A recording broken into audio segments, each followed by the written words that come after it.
Hello, my friend. I have been told that you are new to this whole life thing, and thus I have been instructed to explain to you in some detail the details of the basic items commonly used in day-to-day life so that you can quickly fit in with everyone else. You have, of course, had the English language already downloaded into your mind, so you know many of the words, but you have yet to have any memories associated with these words. So you have no real experience associated with them. So it is my job to give you some real hands-on experience with these words. But first, are you comfortable? Good. I know the chairs that we have here aren't always the best or the most comfortable, so I'm glad you find them so. Can I get you anything to eat? Drink? No? You're eager to hop right into it, I see. That's encouraging. Not everyone appreciates learning for the blessing that it is. Often, I don't appreciate learning as I should. It's a weakness of being human, I suspect. Well, I'll get you a glass of water, and if you so desire, you can drink from it. You don't know what a glass of water is. More specifically, a glass. Well then, we'll start there. Let me think for a moment about how I want to explain this. You never realize how terribly difficult it is to explain simple things until you try it. Because to explain something that is simple, you have to use concepts that are even simpler, of which there are few. Very challenging indeed. You know, one time I had to explain negative numbers to a girl I was tutoring, and that was challenging. She just couldn't quite seem to grasp the concept. I ended up saying a negative number is the same as a subtraction. It is essentially a removal of the positive. Now I know that's not technically a correct explanation, nor is it perfect, but it seemed to get the point across. Anyway, I'm rambling. So sorry. Let's get into the explanation, shall we, of what a glass is. So yes, the first item that we're going to look at is called a cup. Now it's not quite the same thing as a glass, but a cup and a glass are essentially the same thing. It just has to do with the material that they're made of. People just often call it a glass of water regardless of whether the material is made of glass. A cup is a handy thing you can use to hold any sort of liquid, be it water, or juice, or coffee, or milk, or whatever you want to hold. Anything that you want to drink. It's like a little cup. It's like a little container that you can put your drink in so that you can bring it wherever you want, and you can sip on it. Cups come in different sizes and shapes, which make them into different types, and each type is designed for a different purpose. First off, I'll show you, we have a regular cup. These cups are quite often used for everyday drinking. They have a simple round opening at the top where you drink from. They're quite often made of plastic or metal or ceramic. This here is made of plastic. They are really as simple as it gets. A circle and a circle and a cylinder. That's about as simple as it gets, don't you think? Really, all they're there to do is to keep the liquid from falling to the floor because of gravity. Yes, you see, if we put water on the table, it will just fall. And so the cup keeps the water from falling.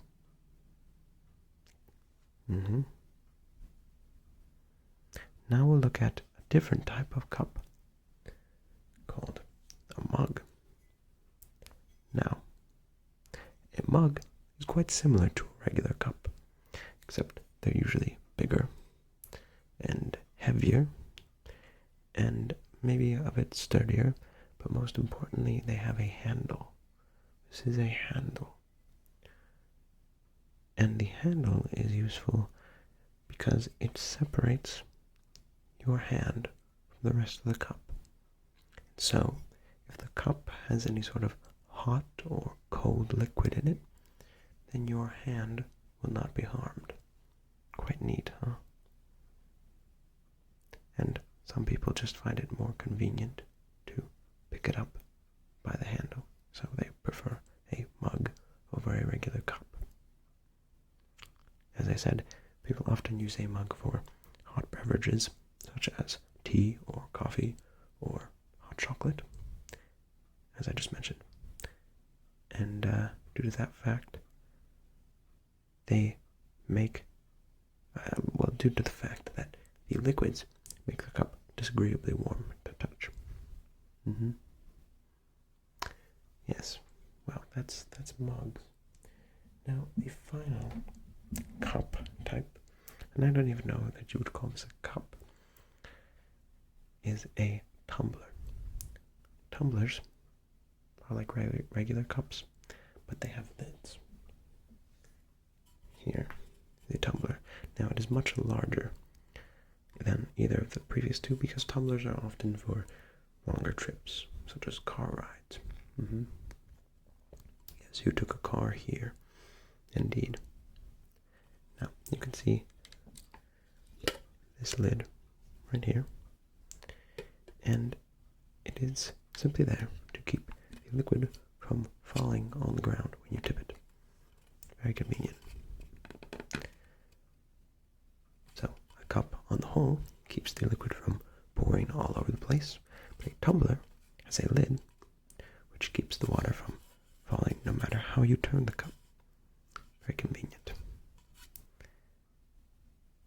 Usually, as with this one, you have a little tab right here that you can pull that will open it up and allow water to come out, or whatever liquid you might have inside.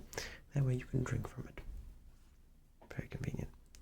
Usually they have a metal casing, as with this one, and that keeps the liquid cool or hot depending on what you need. And typically the top has a rubber seal around the edge, as with this one. And the rubber seal keeps the liquid from coming out as you tip it. It keeps the lid sealed, you would say. What does that mean? Well, sealed simply means closed off. So the seal keeps anything from going through. Seals are very important in things, not just cups. Seals are made of rubber, and the rubber stops up the water. Very cool, indeed. So, now you know how to carry water around. Water is perhaps the most important of the basic items that you'll be introduced to. Can't survive 3 days without it. It's very important indeed. So always make sure you have access to water. That's key to survival. Does that all make sense to you? Is that processor of yours working properly? Very good. Very good. The next thing that we're going to look at is called a book. Books, in my opinion, are one of the most important things in life, which is why I'm introducing it to you now. Other people probably would have waited to introduce it to you. But I think that they are terribly important. So, I think that books are important because they allow us to hold conversation with people of every time and every place and every background from the comfort of our armchairs in our own living room. Personally, I think that a book should be added to Maslow's hierarchy of needs. It's just that important. Now, at its core, a book is simply a means for the author to communicate something to another person or himself or herself.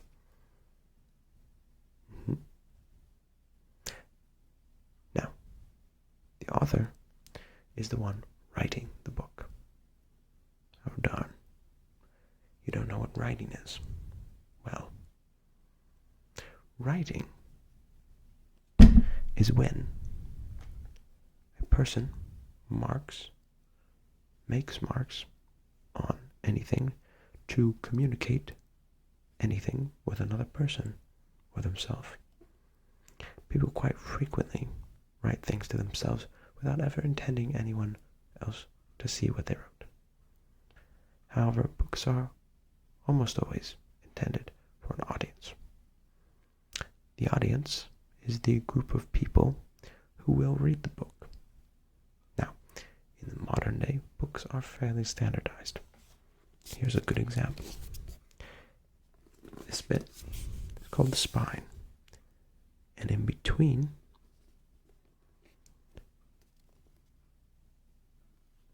we have two covers.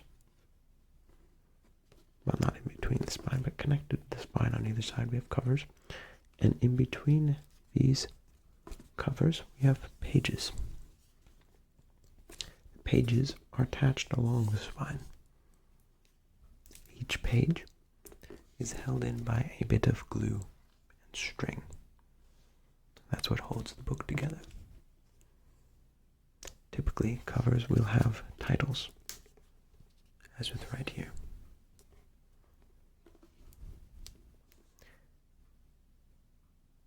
This particular book is in Spanish, as you can see by this one bit of the title. And so we also have the author right here. You see, books are often in rows together, side to side to side. So this allows us to get the pertinent information rather quickly when they're all lined up. Quite clever, really. Now, inside the book, we have a whole host of random information on the inside. You will have the publisher and the date and all sorts of mumbo jumbo. Now, that's not particularly important for your first read. You'll be able to figure all that stuff out later once you're comfortable with books. What you really want to know is this stuff, the real writing. You'll want to read this.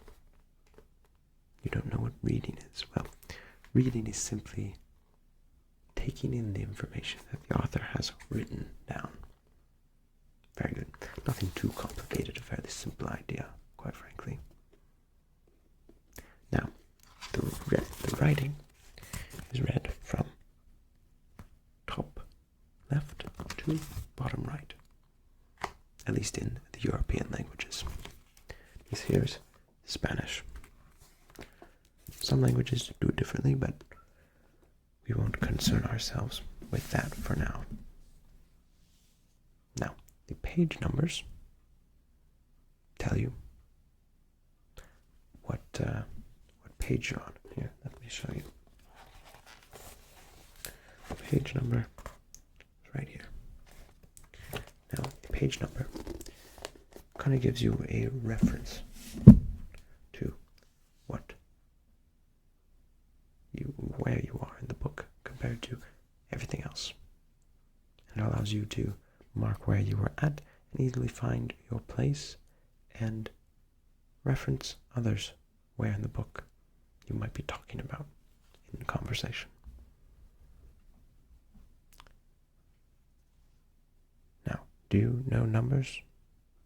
Good. But you don't know what order they go in.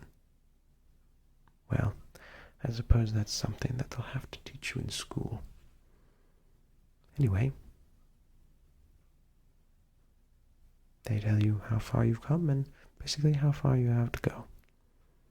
Very neat, huh? No, that's actually a good point. You start the one page, read its entirety, and then start on the next page. You don't read across the top and read line to line to line. No, the book would make absolutely no sense if you read it that way. Quite so. Good point. But excellent question. For the final basic item of today, I'm going to introduce you to a shoe. Now, there are many different types of shoes, depending on the purpose of the shoe. There are shoes for running, shoes for dancing, shoes for hiking, shoes for work. Some shoes are made to protect the toes if you're afraid things are going to fall on them. This shoe here is a running shoe. Now, let me explain to you the different parts of a shoe. The most important part of a shoe is its sole, much like a person. Now, the sole of the shoe is this whole bit, right? This black bit is called the outer sole. And it just provides a little bit of traction along the bottom, right? It's pretty important, not the most important part. This white bit is referred to as the midsole. Now the midsole does the heavy lifting for the shoe. It provides the cushioning, padding, makes the shoe comfortable to step on. Very important. And protects your feet from anything you might step on. Now this whole back bit is referred to as the heel. This little plastic bit along the back is called the heel counter. Now, the heel counter provides a little bit of stiffness along the back of the heel so that your ankle is supported to give you a more comfortable shoe experience. Now, along the inside of this shoe, you have padding along the edge to help make the whole thing comfortable, to keep the shoe from rubbing against your foot in an uncomfortable way. And yes, that's about it. It can be made of different types of fabric or foam, or maybe a mix of both. This has foam on the inside, covered in fabric. Now, the last bit that we're going to talk about is the tongue of the shoe. Now, the tongue of the shoe allows the shoe to readjust in size, because these are called the laces. And the laces can be pulled to tighten.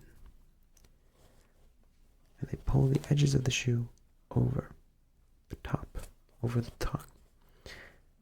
This allows the shoe to tighten up and fit different sizes of feet.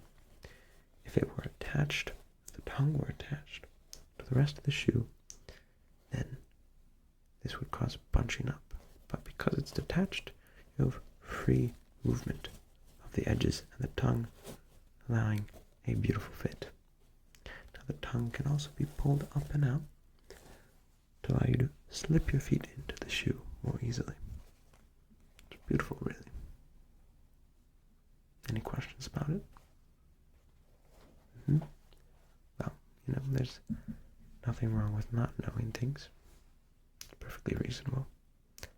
But it is very normal for a human of your age to know all of these basic things, which is why it's important for you to come and learn from me.